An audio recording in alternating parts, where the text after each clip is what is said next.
The Spin-off Podcast Network.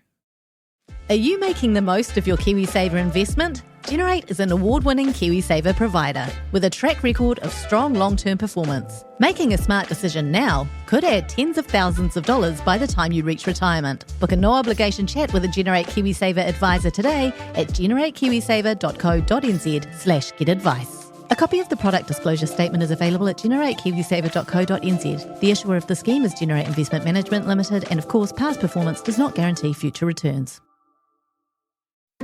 I'm Toby Manhire, and this is Juggernaut, the story of the Fourth Labour Government, a podcast in 6 parts. Doesn't give my opponents much time to run up to an election, does it? This nation is at risk. What do you think you're up to now, you perverted little liar? I could smell the uranium on it as you lean towards it. Most radical overhaul in the history of New Zealand's administration. Juggernaut, the story of the Fourth Labour Government, made with the support of New Zealand On Air. Listen now on The Spin-off or wherever you get your podcasts.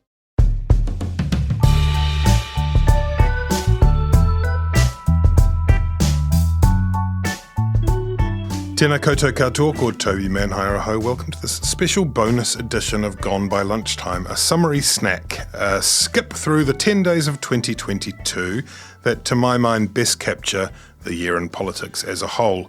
It's just me in the studio alone, apart from Samuel, for this special snack edition. Annabelle and Ben are actually here, but we've just turned their microphones off, so they're sort of staring blankly at me and Samuel, and looking pensive and plaintive.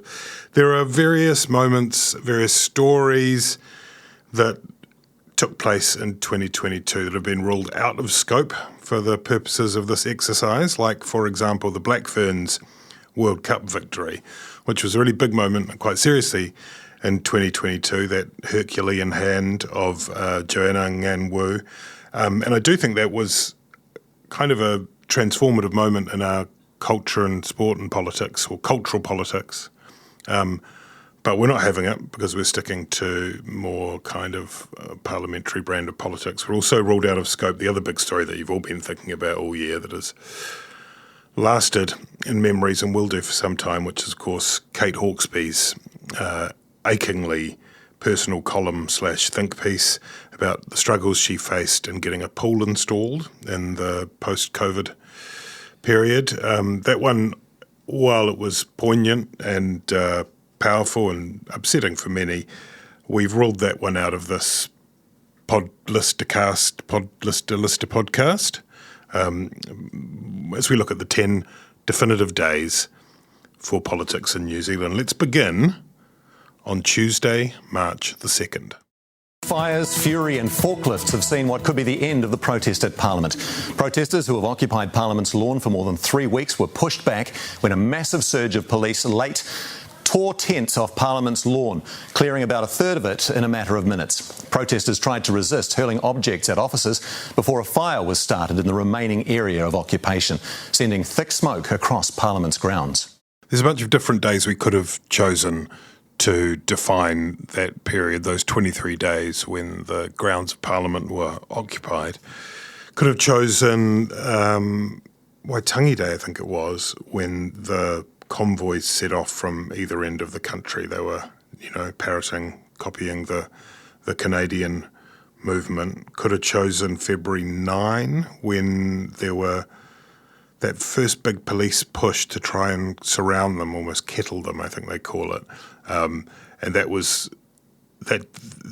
failed, and then the people who were occupying the grounds was emboldened, I think. We could have chosen the Barry Manilow evening, of course, and the evenings of Barry Manilow and Trevor Mallard spraying various other show tunes and memes at the crowd and turning the sprinklers on. That was a bit of a counterproductive mini carnival. But I think the date that most of us remember when we think about it was March the 2nd, when it was just sort of scenes that you didn't think you'd imagine in New Zealand in 2022. They seemed like something from another country.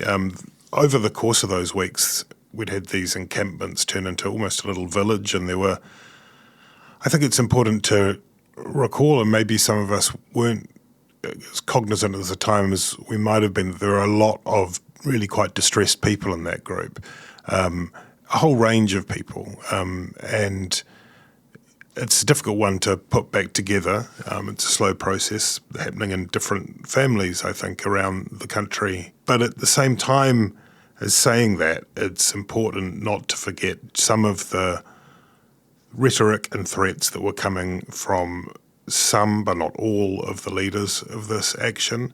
There were threats of execution against politicians and against media, and they weren't isolated examples. That was a real thread that went through parts of it. There were attempts at arson. There were attempts to burn down old government buildings on that last day. There were bricks thrown at police officers.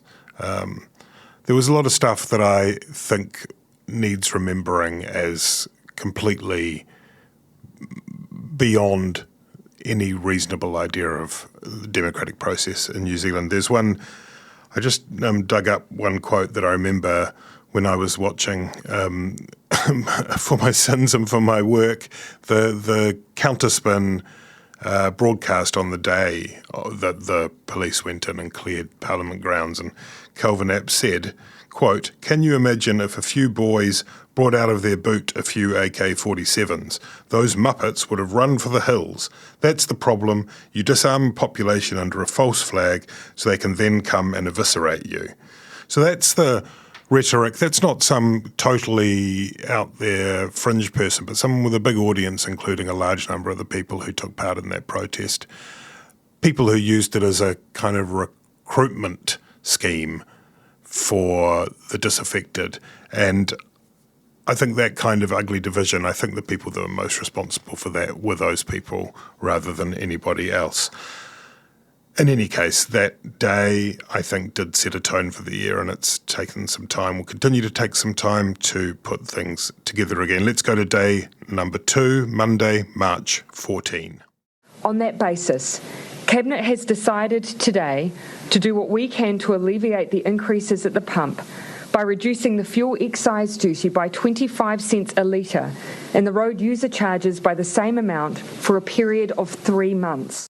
It hadn't been that long before that press conference on Monday, March the 14th, that Jacinda Ardern and Grant Robertson and others were doing their best to kind of palm off the idea that it was a cost of living crisis, that there were challenges, yes, and for some people it amounted to a crisis and so on and so forth. But by this point, by a quarter of the way through the year, for a range of reasons, most pointedly the invasion of Ukraine by Vladimir Putin and Russia, and still some of the ongoing shockwaves out of the COVID-19 lockdowns that affected supply chains, meant that fuel prices were surging, and there was what the Prime Minister called that day a wicked perfect storm.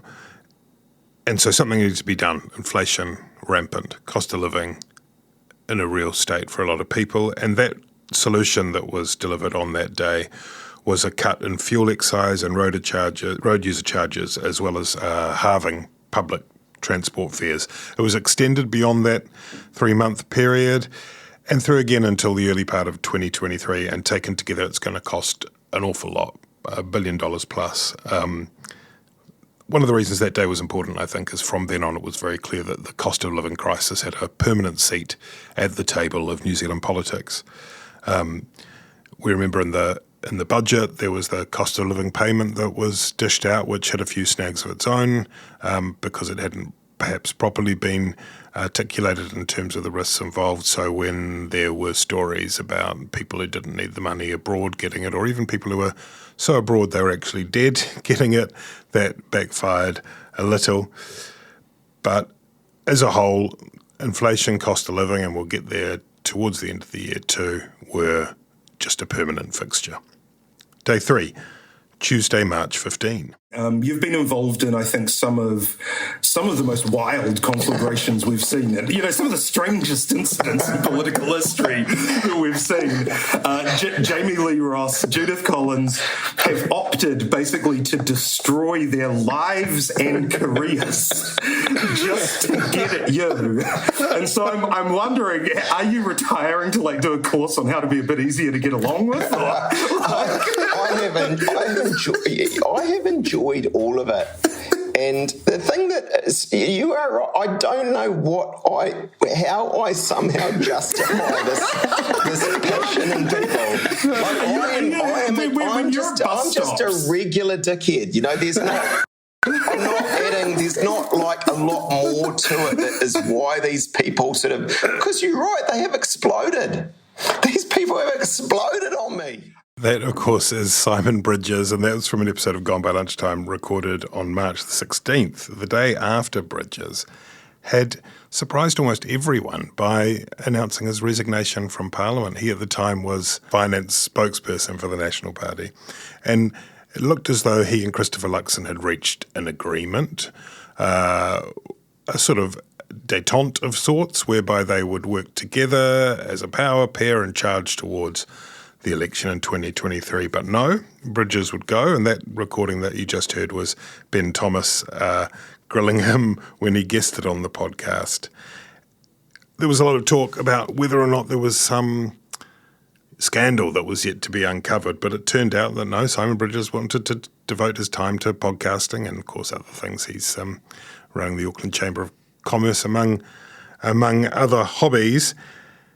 What it did, though, is, well, for a moment there it seemed as though there must be something where there's smoke, there's fire, and National's efforts to get itself back together after so many hellish, turbulent years, the Times described in Andrea Vance's book, Blue Blood, that it was going to carry on, that they couldn't get a break, that the stability they sought was not going to be forthcoming. But in fact, Nicola Willis was appointed to that position vacated by Simon Bridges. Christopher Luxon had her beside him. She was already the deputy leader of the party, but as with her running finance there, the stability that they'd looked for arrived slowly but surely.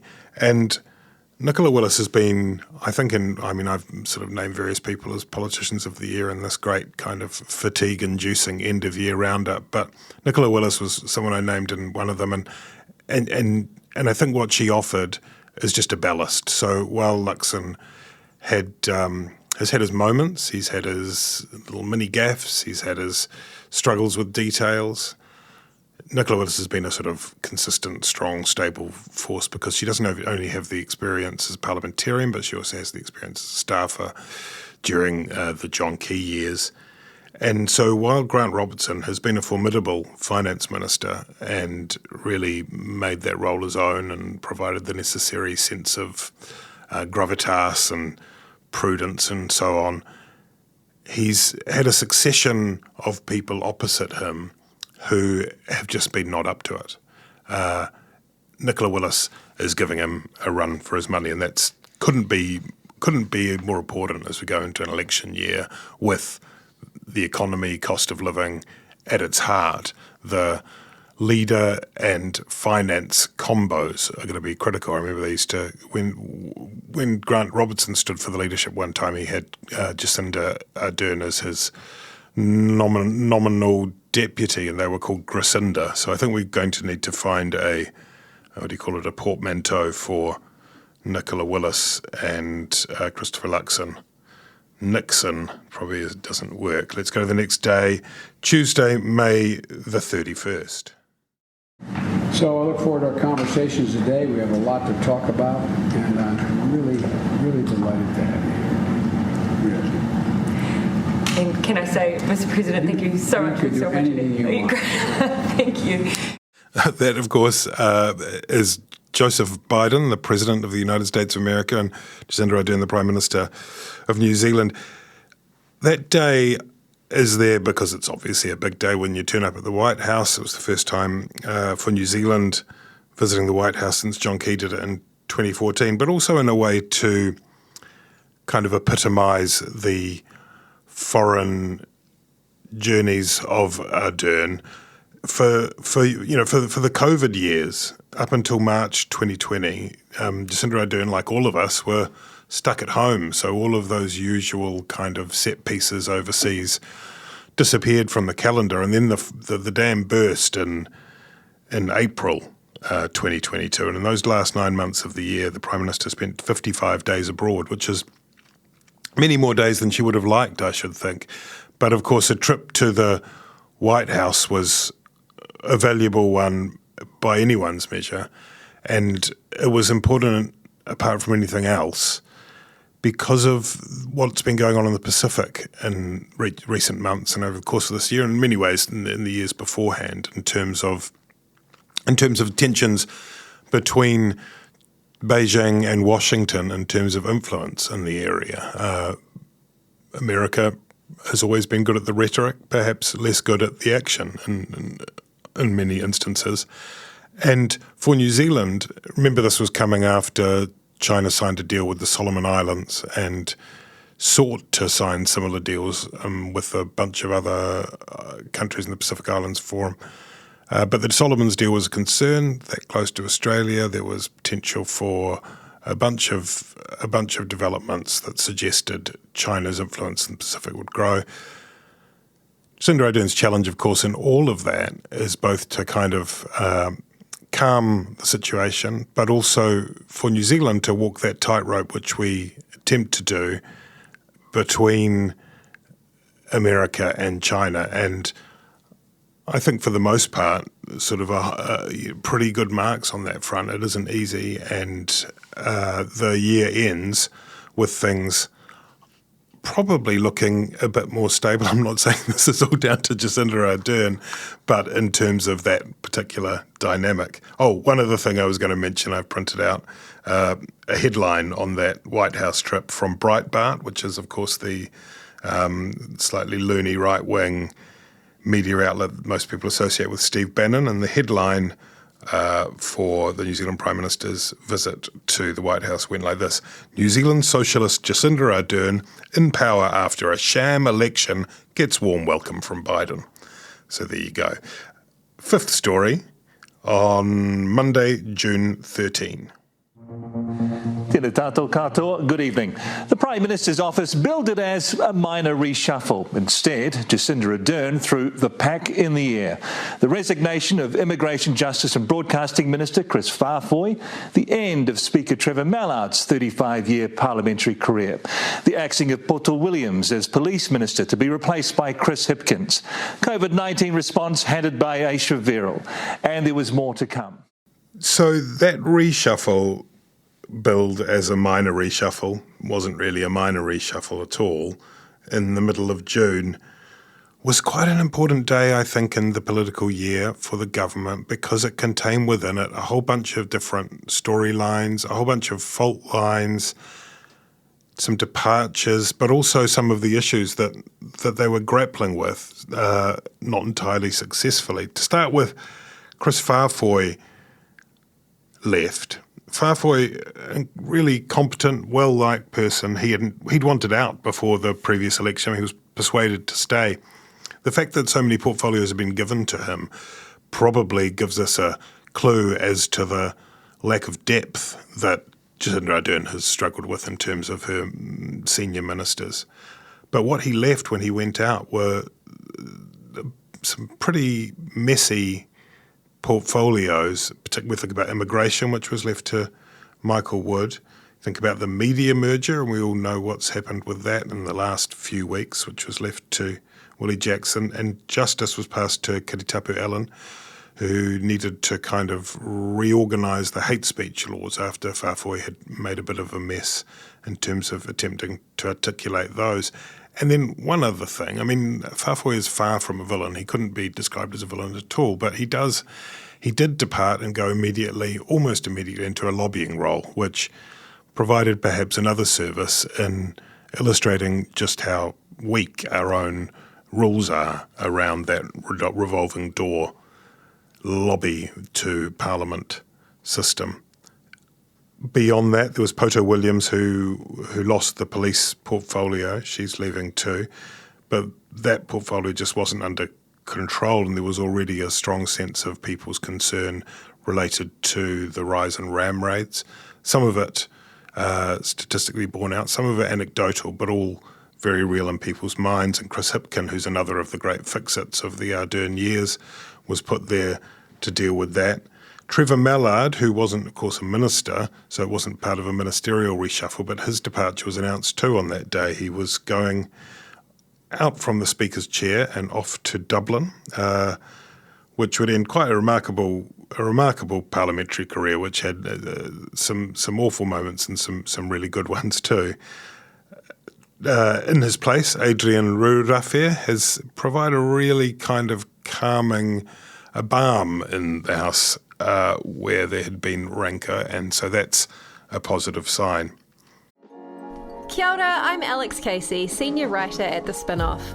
We wouldn't exist without the ongoing support of our generous members. If you're able to, you can make a donation at thespinoff.co.nz/donate. Are you curious about how business can be better?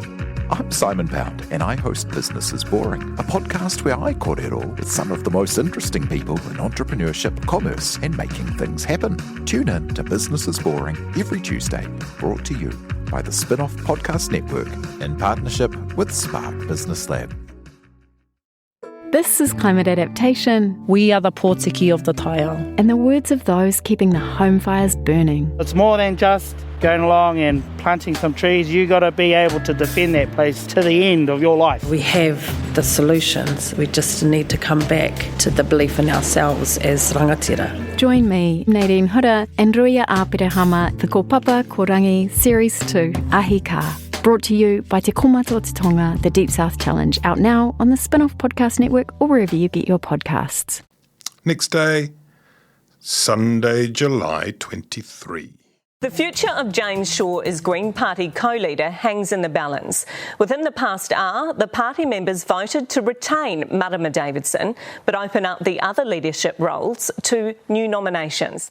This one had a bit of a French farce quality to it, with sort of opening and closing doors and people arguing with mirrors. I don't know. It was a curious one. James Shaw was ejected from the Greens co-leadership after, how many people was it? 25%, more than 25% of the 107 delegates who voted at their AGM, at the party AGM, said, we would like to reopen nominations against this James Shaw chap. And that meant that he vacated the role, and he sort of took a deep breath and then set about going to meet a bunch of members who he'd perhaps not seen so much, partly because of COVID and partly because his focus on the climate portfolio. And by his account, and I believe him, it was a quite useful experience to reconnect with, I guess what you call the grassroots of the party. But also in ways in which this was, what looked like a problem for the Green Party, and I'm not saying they would have wished it, nor wished to necessarily go through it again, but it did mean that they sort of dealt with that issue, where there had been those rumblings for some time about groups with the sort of younger and lefter groups within the Green Party who felt uncomfortable with the idea of, consorting with the enemy, of going into government and kind of working alongside the existing paradigms and so on and so forth, where, instead the true Green kaupapa was fighting hard from outside. So in the end, when he came back to face re-election, James Shaw, there were no challengers. There were a few people who seemed to think about it. There were a few people who looked like they might put their hands up, but didn't in the end. And Shaw, in the end, was returned by nearly something like 97%. So that's not a terrible thing to happen the year before election year. Certainly you don't want it happening in election year, but the Greens, partly through probably getting refugees from the Labour Party, are sitting pretty strongly on around 10% ahead of election year. And this is as good a place as any to mention, though it's not attached to that day, the performance through the year of the ACT Party led by David Seymour. Predictions that the whole ACT Party, parliamentary party, would explode after David Seymour had to get used to working with people other than just one MP called David Seymour. Those proved untrue, and it's been disciplined, stable, productive. There are a few MPs in there who have really shone. It's not just David Seymour. Brooke Van Velden, Nicole McKee, Karen Shaw are three that come to mind. They also whatever you think about some of ACT's parties and attention-getting approaches, did not fall apart or fall down close to the 5% threshold when National rose up again. There were some, it was reasonable to wonder after all those terrible years in the National Party, which I touched on earlier, whether ACT was really just doing well in the polls as a result of that, and that once National started to resemble something that could actually function, that ACT would fall away again and start scrapping around the 5%. Not at all. They stayed comfortably over 10%. And so we have this interesting situation where we go into 2023 with two pretty clear blocks, Labour Green versus National ACT, which is not all that common, but maybe not a terrible thing under an MMP system. The 7th day is Monday, August the 8th.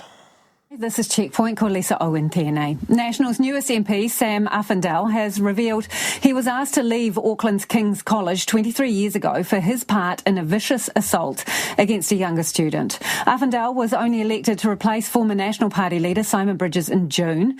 The revelations come just a day after the National Party conference in Tauranga. Yeah, so this was a pretty ugly episode in which Sam Uffindell, the recently elected National candidate in the Tauranga by-election, that by-election took place on June the 18th, which seems incredible to me. It seemed like it happened a lot earlier than that.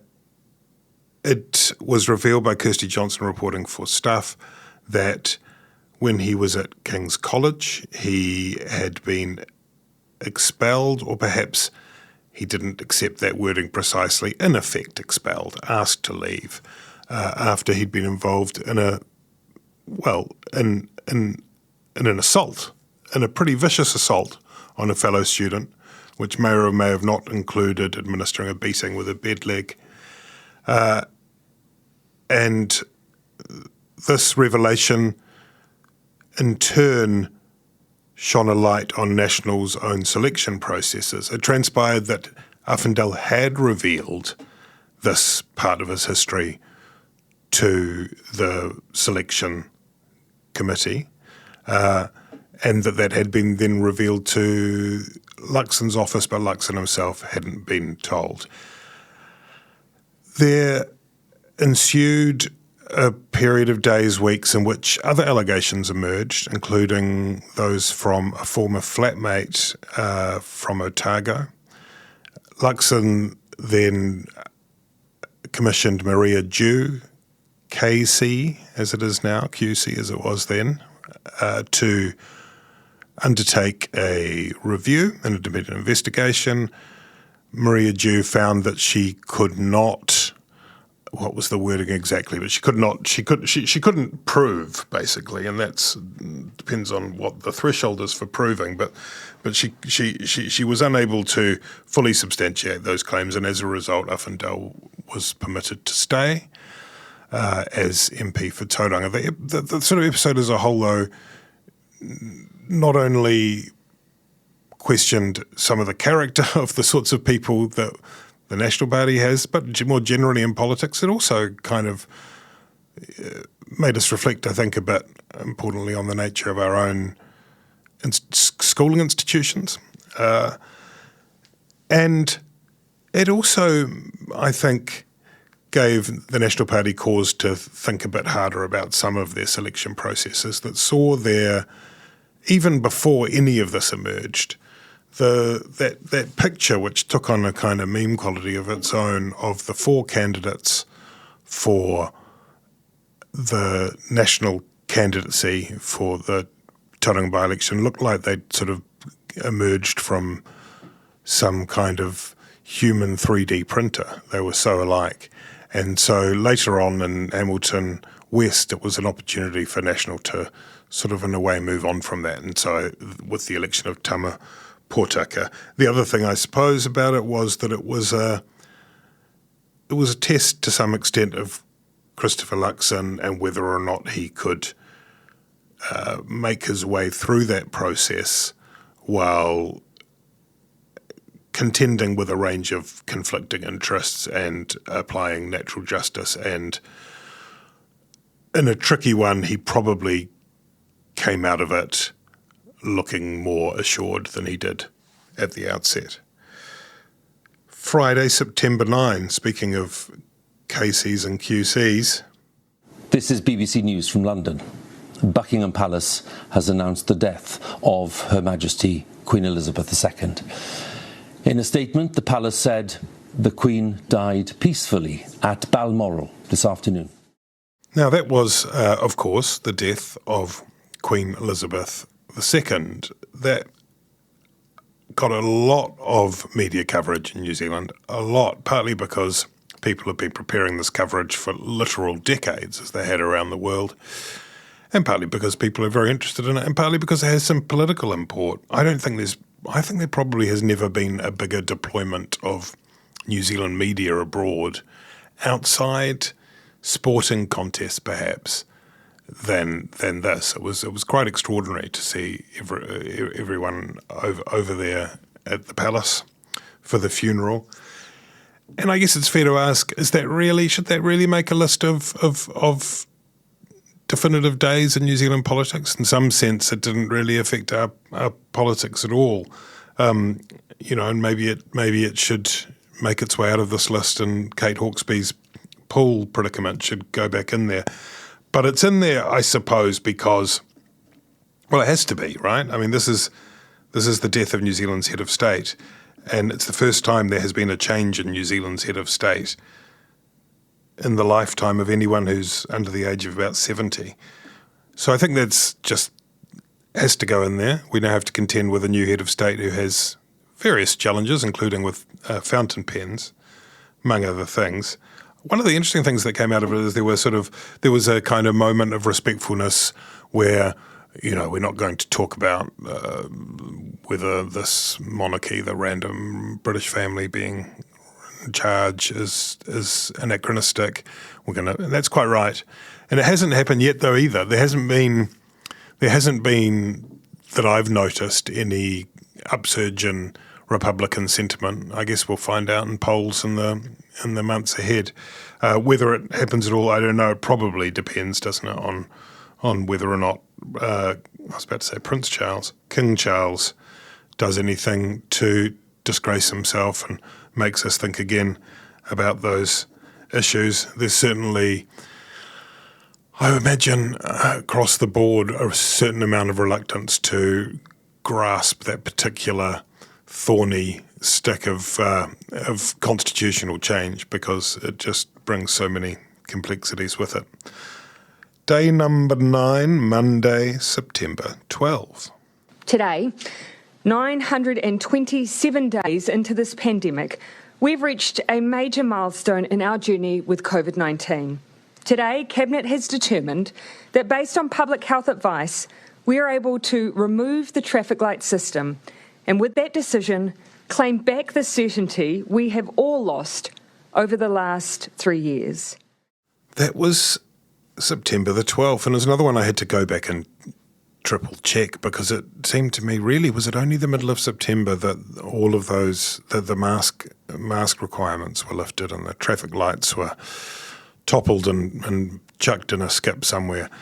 But yep, there it is, September the 12th. And it was the start of the year. The country was still emerging, certainly Auckland, emerging bleary-eyed into the world after having been in lockdown. And the team of 5 million was already really a thing of the past. But that day, I guess it represented as much as anything, and you can hear that in the Prime Minister's words after 927 days, talking about getting back to certainty. Something close to an idea that society was going to return to normal. And that comes with a heavy caveat because, of course, as I speak, in the days before Christmas, the COVID numbers continued to soar. The hospital system is under immense pressure. And at this time last year, there was a lot of focus, a lot of coverage of the strain on the health system, whether or not it could cope. This year, I think in large part because there is some kind of social consensus. That'd be overstating it. There is a general mood that people need to balance out those risks, but it'll be interesting to look back, and we do now have a Royal Commission that will look into the COVID response about whether or not that day that we went too far, whether or not it would be smarter for us to have retained at least some of those requirements for particularly indoor, particularly closely gathered circumstances where we should be wearing masks. 10th day, Saturday, October 8. Wayne Brown won by a landslide. He received over 144,000 votes, compared to his closest opponent, Efeso Collins, who sits at more than 89,000. Both myself and my rival Efeso, we love Auckland, but there are things that need fixing. That's the voice of Wayne Brown. You probably haven't heard an awful lot of it unless you're live streaming the Auckland Council meetings, because he's not terribly keen on giving media interviews even now. He turned down even the ones the morning after, which must be the softest interviews you'll ever get, the sort of congratulation entry interviews. So, fair play. He just doesn't like talking to journalists, and who can really blame him for that? More broadly, those local elections, I travelled around a bit across the country to cover them for the spin-off, and were the common threads? Well, I think there were probably two that were borne out in the results. Tory whānau won in Wellington,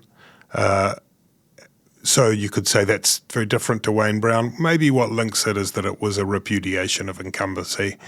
There were more incumbents who were either knocked out or stood down at this election than for many elections, and Three Waters was definitely part of it.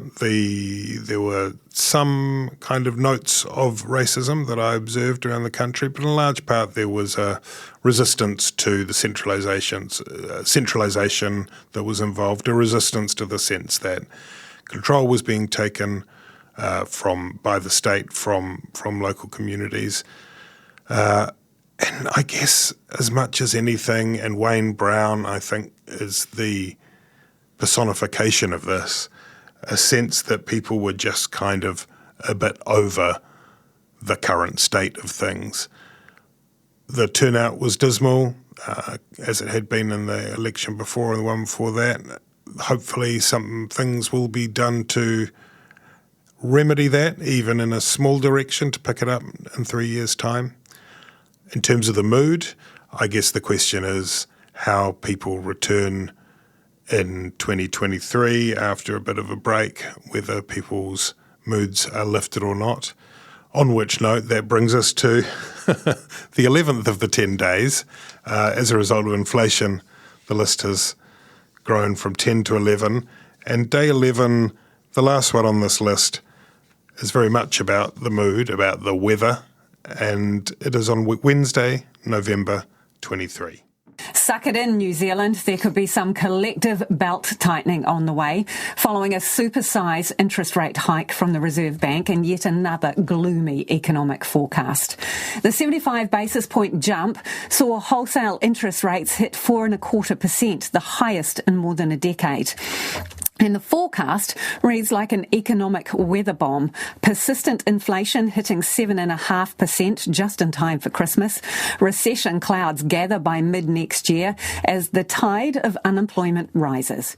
Weather bomb, that's Lisa Owen on Checkpoint, and it really is a meteorological shower in recent times as a result of that Adrian Orr speech. He emerged from the last Monetary Policy Committee meeting of the year announcing a record 75 basis point increase in the cash rate. But it wasn't just that. That obviously has impact of its own in terms of the attempt to try and get inflation under control, but it very clearly sent a message. Cool your jets was the message, but really painted a picture which should, apart from anything else, disabuse any of the suggestions that were going around, the insinuations that Adrian Orr was somehow in hock to Grant Robertson and the Labour government. Well, he served up a pretty tough gruel on that day, on November 23, where he said that the year ahead is going to be pretty shit, really. He said that the belt tightening required in order to get inflation under control would mean that we would go into recession. He was asked directly whether I think by Chloe Swarbrick the next day, whether he intended to engineer a recession. He said, well, yes, that's exactly what I said I'm going to do. That it wouldn't just be the recession, but a kind of stagflation mix too, because inflation would continue to remain a problem. And also unemployment would return, unemployment which we haven't seen for so long. But it's already happening. I mean, the most recent numbers on GDP suggest growth, but if you just, it's anecdata, I accept that, but you talk to people in a range of different areas who control budgets, whether they're big or small, and already the adjustments are being made to trim.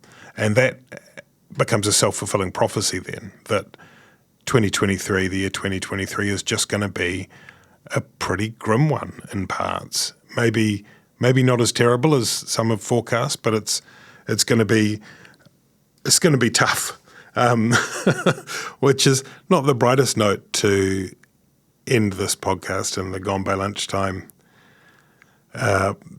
award-winning suite of podcasts.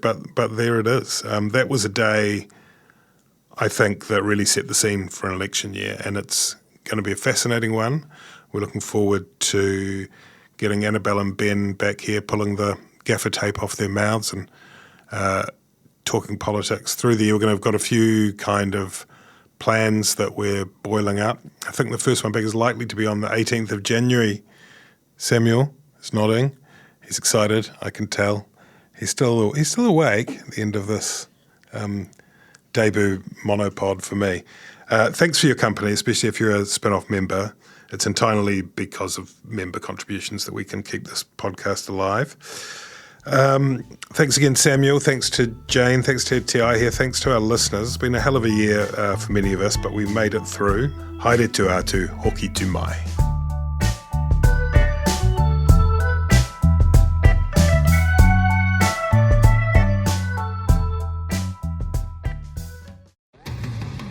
Do you find it hard staying optimistic with all the financial news in the media?